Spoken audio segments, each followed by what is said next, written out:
అందరికీ నమస్కారం. నేను మీ బిసిరెడ్డి. టీడీపీ మేధావుల ముసుగులో టీడీపీ మేధావుల ముసుగులో అని ఎందుకంటున్నానంటే, చెప్పుకోవడానికేమో వీళ్ళు టీడీపీ వాళ్ళని చెప్పుకుంటారు, కానీ టీడీపీనే విమర్శిస్తారు. తెలుగుదేశం పార్టీ తీసుకునే నిర్ణయాలను విమర్శిస్తారు. కూటమి ప్రభుత్వం తీసుకునే నిర్ణయాలను విమర్శిస్తారు. మళ్ళీ మనం ప్రశ్నించామనుకో, నువ్వు టీడీపీ కదా, నువ్వెందుకు పార్టీ తీసుకున్న నిర్ణయాలని, ప్రభుత్వం తీసుకున్న నిర్ణయాలను విమర్శిస్తున్నామంటే, మేము టీడీపీ అభిమానులమే, కాకపోతే తెలుగుదేశం పార్టీ తప్పు చేస్తే ఖచ్చితంగా నిలదీస్తాము. జగన్మోహన్ రెడ్డి గారిని కూడా నిలదీశాము, కానీ ఆయన మాట వినలేదు, ఆయన మమ్మల్ని పట్టించుకోలేదు, అందుకని ఆయన సర్వనాశనం అయిపోయాడు. చంద్రబాబు నాయుడు గారు కూడా అలా కాకూడదనే ఈరోజు చంద్రబాబు నాయుడు గారిని విమర్శిస్తున్నాం, ఆయన చేసే తప్పుల్ని నిలదీస్తున్నాం అని చెప్తారు వీళ్ళు.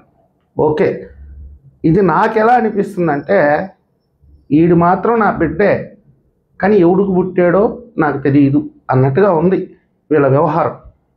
ఈ వీడియో చూస్తే చాలామందికి కాలిపోవచ్చు, నా మీద విమర్శలు కూడా చేయొచ్చు, కానీ కొన్ని విషయాలు ప్రజల ముందు పెట్టాలి. 2019 ఎన్నికలకు ముందు ఒక వాదన ప్రజల్లో విస్తృతంగా ప్రచారం చేశారు.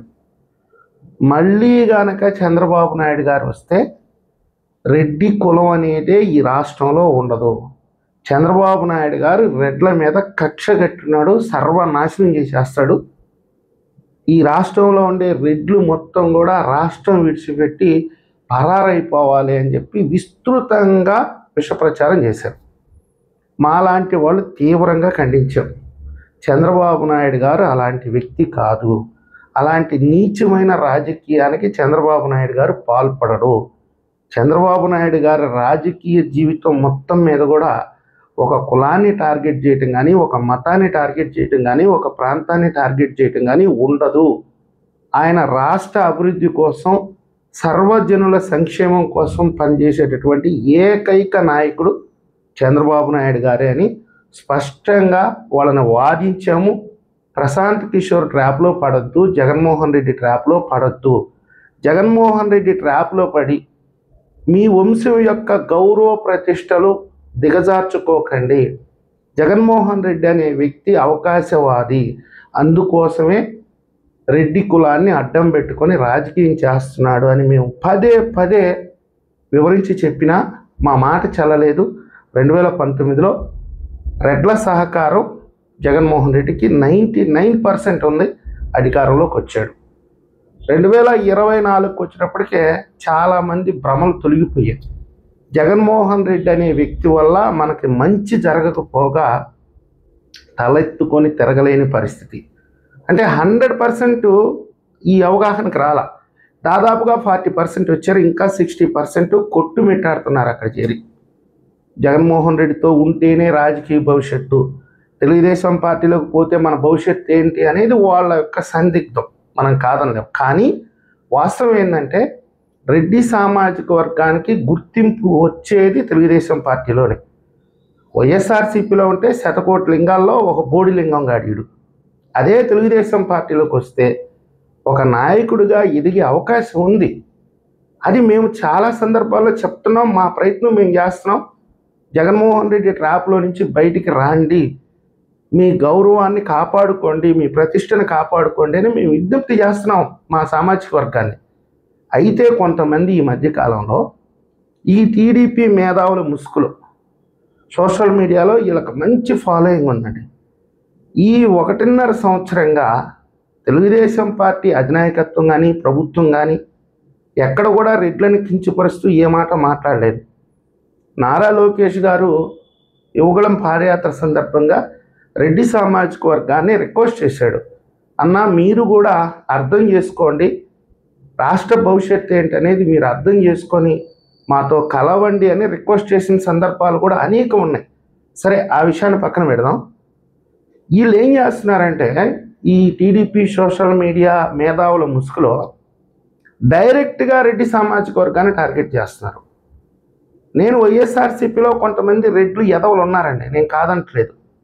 వాళ్ళు ఏంటంటే జగన్మోహన్ రెడ్డి గారి మైకంలోనే ఉన్నారు, ఇంకా ప్రశాంత్ కిషోర్ ట్రాప్లోనే ఉన్నారు.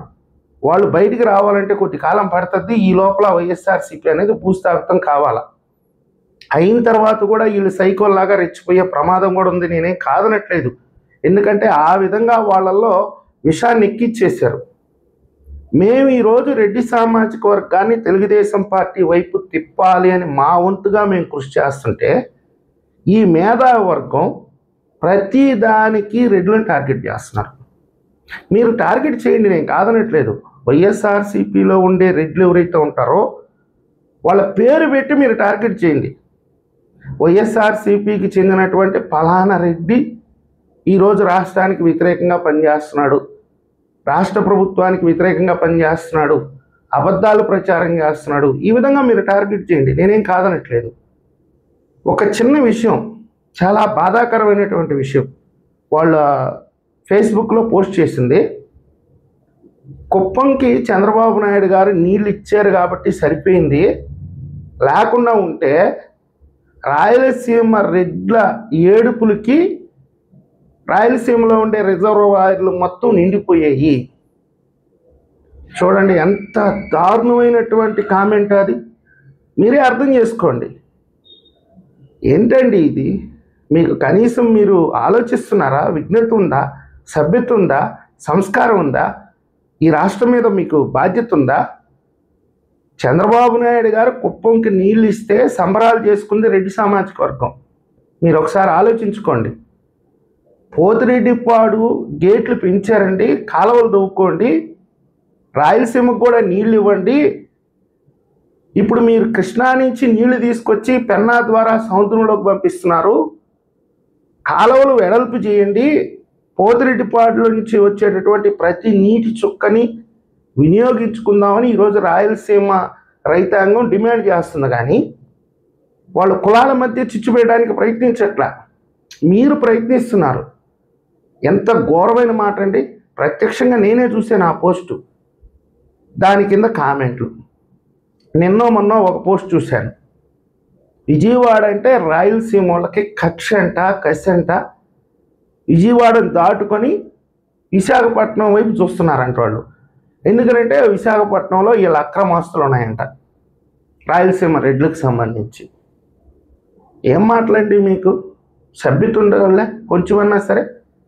మళ్ళీ వీళ్ళు చెప్పుకునే గొప్పలు ఏంటంటే అమరావతి భూసేకరణని అడ్డుకున్నాం, కొత్తగా ప్రభుత్వం ఏర్పడిన తర్వాత ఇంకొక 40,000 ఎకరాలు తీసుకోవాలని ప్రభుత్వం ఆలోచించింది, దాన్ని మేమే అడ్డుకున్నాము, బనకచెర్లని మేమే అడ్డుకున్నాము, ఈ గోదావరి నీళ్ళని ఈ కోస్తా డెల్టా ప్రాంతానికి ఇవ్వకుండా రాయలసీమకి తరలిస్తుంటే మేమే అడ్డుకున్నాము, ప్రభుత్వం ఒక అడుగు వెనకేసింది, కోస్తా ఎడారి ప్రాంతం అంటే మెట్ట ప్రాంతానికి నీళ్ళు ఇవ్వకుండా రాయలసీమకు తీసుకుపోతున్నారు. ఏమన్నా బుర్ర ఉందా మీకు? కోస్తాలో ఉండే మెట్ట ప్రాంతానికి నీళ్ళు ఇవ్వాలని చంద్రబాబు నాయుడు గారు 150 టీఎంసీల సామర్థ్యంతో బొల్లాపల్లి రిజర్వాయర్ ఏర్పాటు చేస్తానన్నారు. పోలవరం నుంచి బొల్లాపల్లి రిజర్వాయర్కి 150 టీఎంసీలు తరలించి అక్కడి నుంచి లిఫ్ట్ పెట్టి పోతిరెడ్డిపాడు వరకు తీసుకెళ్తానన్నాడు ఆయన. అందులో తప్పే ఉంది?